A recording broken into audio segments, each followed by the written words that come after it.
माननीय सदस्य श्री यदुवीर वाडियार जी।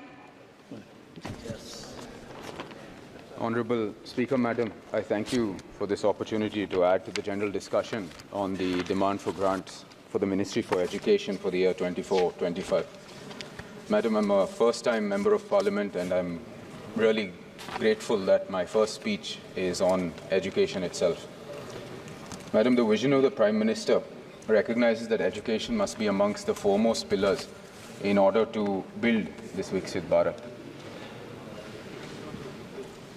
Post-independence, for reasons best known to those in power at the time, we continued to persist in the submissive system that was incorporated during the British Raj. And that same system was strengthened until, of course, we had a complete transformation and overhaul with the new education policy in 2020. With this overhaul, we've had a rekindling of the creative spirit in Indian children. We've had our own interests and passions set free, and most importantly, we've been allowed to move on to the path of knowledge, which is a central tenet of the Bharatiya principle, the Jnana Marga.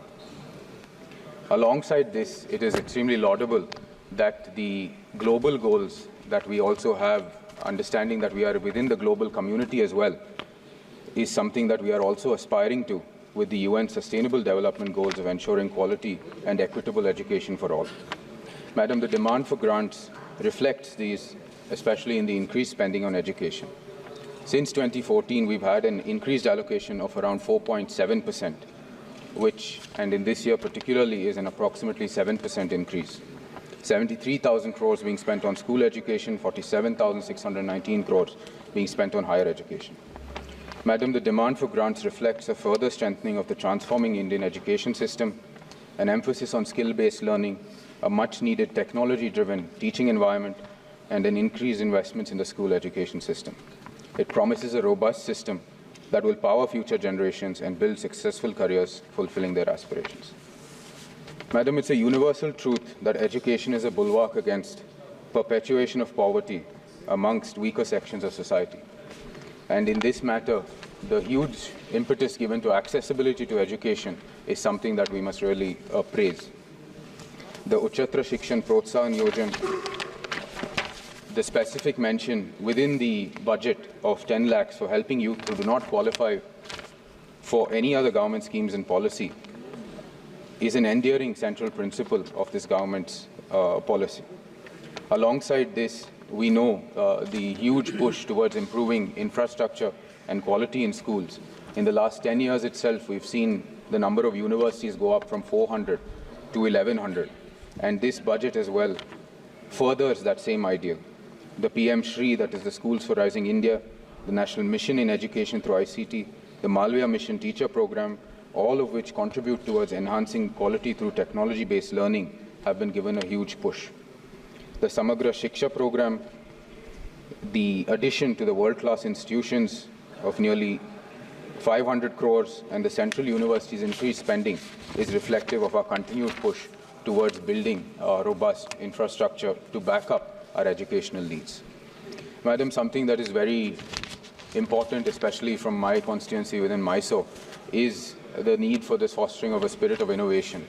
And in this matter, it is indeed endearing that the research and innovation initiatives have seen a marked increase from 193 crores to 355 crores. Alongside this, Centers for Excellence in Artificial Intelligence, a promotion of academic and research collaboration, and the grants to multidisciplinary education, research and technical education all have received huge push, which is indeed much more enduring as well. Madam, this last point is not particularly part of the Ministry of Education, but is nonetheless very much important because we have finally seen a shift in the perspective in which education needs to be seen.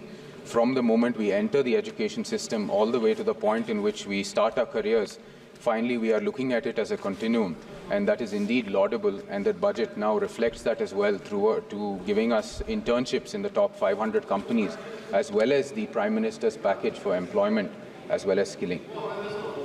Madam, I represent the Mysore and Kodagu constituency. Mysore as a city has many legacy educational institutions and has made a name for itself in modern times as well as an educational hub.